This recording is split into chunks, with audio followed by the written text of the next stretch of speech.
மூன்றாவது குடிநீர் திட்டம் அற்புதமா கொடுத்தோம்.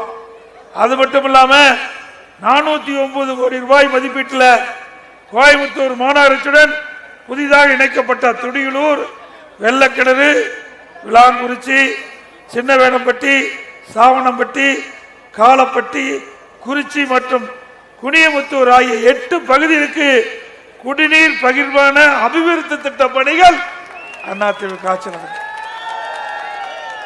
இப்படி ஒரு திட்டமாவது திமுக ஆட்சிக்கு வந்த பிறகு இந்த கோவை மாவட்ட மக்களுக்கும் கவுண்டம்பாளையம் பகுதி மக்களுக்கும் செய்திருக்கின்றார்களா? இல்ல.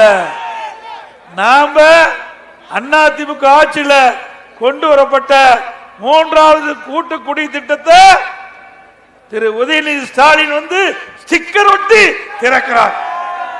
வெக்கமானம் கிடையாது. அடுத்தவன் பெற்ற பிள்ளைக்கு இவர் பேர் வைக்கிறார்.